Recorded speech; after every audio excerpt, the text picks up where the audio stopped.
Assalamualaikum warahmatullahi wabarakatuh. Masya Allah, tabarakallah. Senang sekali hari ini aku masih bisa share kegiatan aku dan sapa teman-teman. Apa kabar teman-teman semua? Semoga teman-teman dan kita semua selalu dalam lindungan Allah, sehat walafiat, tak kurang satu apapun, dimudahkan segala urusannya dan dilapangkan rezekinya. Amin.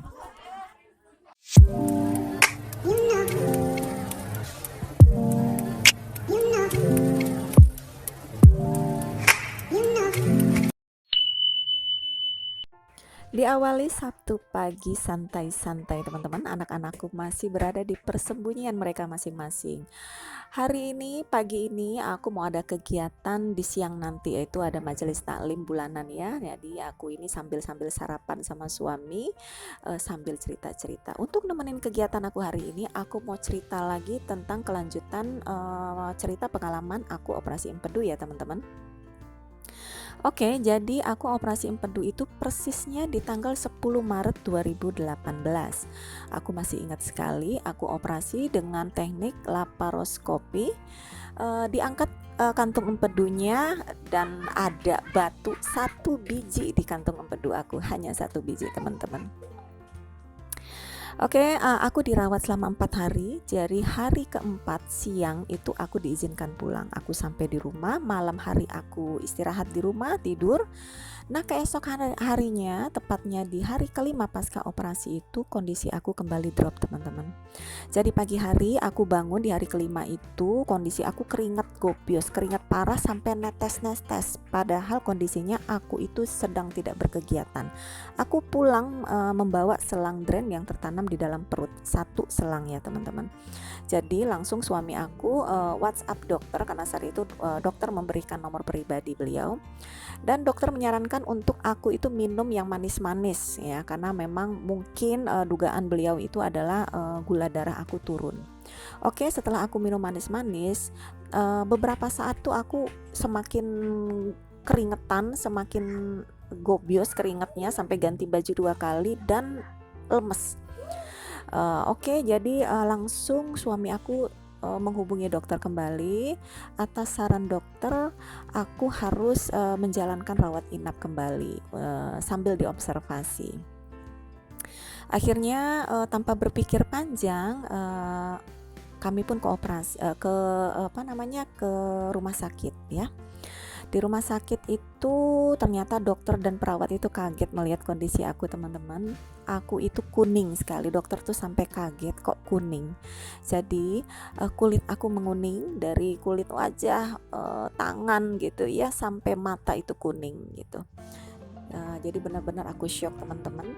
Nah, perut aku juga sedikit membesar saat itu. Oke, singkat cerita, aku dirawat kembali selama 4 hari. Nah, saat itu juga ibu aku dari Kepri itu datang untuk menemani aku, dan itu adalah support system aku. Alhamdulillah aku sedikit lega, anak-anak aku juga ada yang merhatiin. Jadi aku pulang ke hari keempat itu, aku juga pulang. Terus besok harinya itu, tepatnya itu hari ke-10 pasca operasi. Hari ke-10 itu dokter WhatsApp menanyakan bagaimana tentang aku. Nah, kondisinya tuh aku masih sulit makan, sulit minum, karena memang perut aku sedikit membesar, begah, dan yang aku rasakan tuh lambung aku tuh seperti terhimpit sakit luar biasa ya, keras gitu ya, begah. Jadi jangankan makan, minum aja susah masuk. Oke, jadi dokter menyarankan aku untuk segera melakukan MRI. MRI itu MRCP ya, yang menggunakan kontras agar terlihat saluran empedunya tuh bekerja atau enggak. Nah, ini sambil-sambil teman-teman ya, aku sambil masak mau tumis-tumis sayur, ini khusus untuk aku. Jadi teman-teman juga biar tahu bahwa inilah makanan yang bisa aku makan. Tumis-tumis simple, hanya menggunakan bawang merah dan bawang putih, sederhana begini. Dan aku pakai sedikit telur ya. Itu masih toleransi dalam beberapa hari itu, aku masih bisa makan telur lah gitu ya, terutama kuningnya. Oke, lanjut. Jadi setelah aku hari ke-11 aku memutuskan untuk MRCP.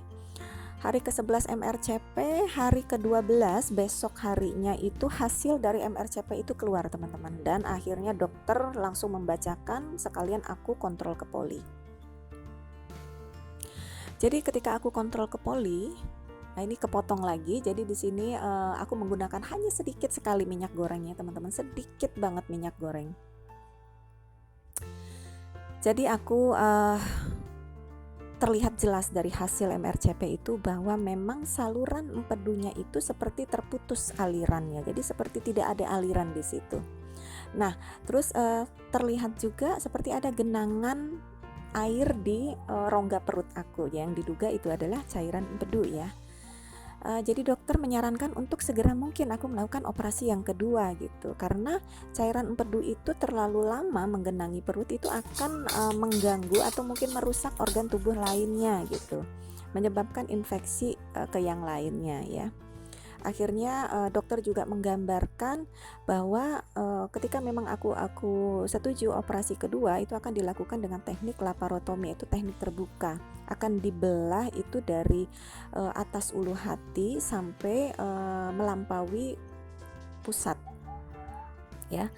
Dan aku akan akan dipasangkan selang NGT, yaitu selang yang masuk dari hidung hingga ke lambung ya, kan memang aku dibebaskan untuk makan dan minum melalui mulut, jadi lambungnya benar-benar dikosongkan, diistirahatkan ya teman-teman.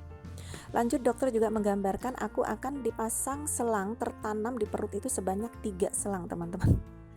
Jadi itu aku ngebayangin saat aku di poli itu aku masih membawa pulang dengan 1 selang drain ya. Dan ini menggambarkan bahwa aku ketika aku operasi aku akan membawa 3 selang. Masya Allah, luar biasa teman-teman. Akhirnya oke. Di sini aku ya habis masa aku sambil packing ngemasin baju Teh Caca, karena memang insya Allah minggu ini Teh Caca akan mulai kos yang lebih dekat dari kantornya. Lanjut aku mau siap-siap untuk berangkat ke majelis taklim gitu ya teman-teman. Oke, lanjut cerita. Akhirnya pulang dari poli itu aku benar-benar gak bisa tidur, begadang karena kondisinya sakit, perut aku keras, dan sebagian cairan empedu itu keluar dari selah-selah perut aku yang dijahit antara perut dengan selang, keluar cairannya.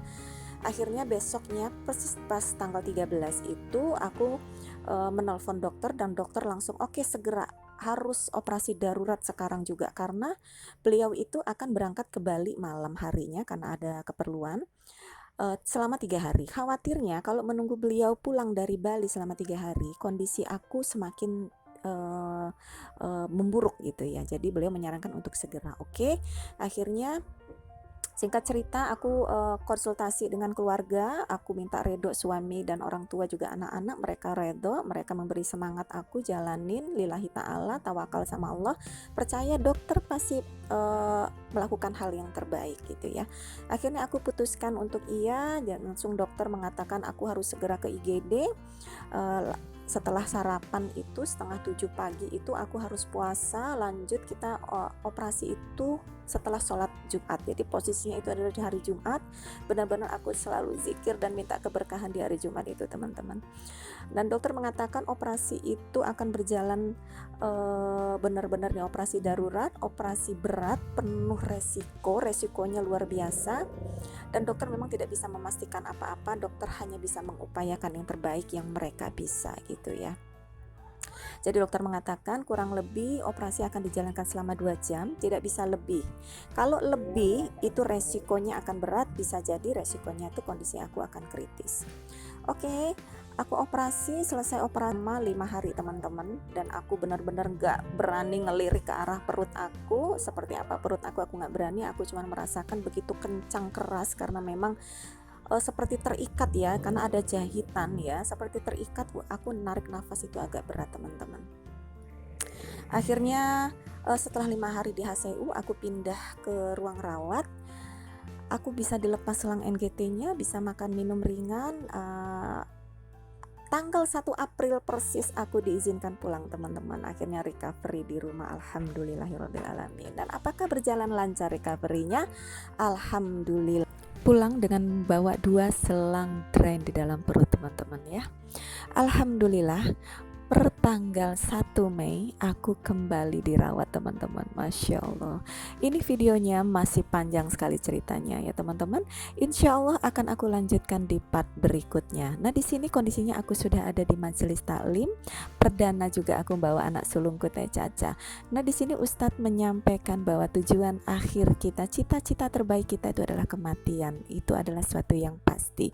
Jadi mempersiapkan segala sesuatunya seperti kita mempersiapkan segala sesuatunya di dunia ini. Baiklah teman-teman, terima kasih sudah mengikuti videoku. Sampai berjumpa di video berikutnya. Wassalamualaikum warahmatullahi wabarakatuh. Bye.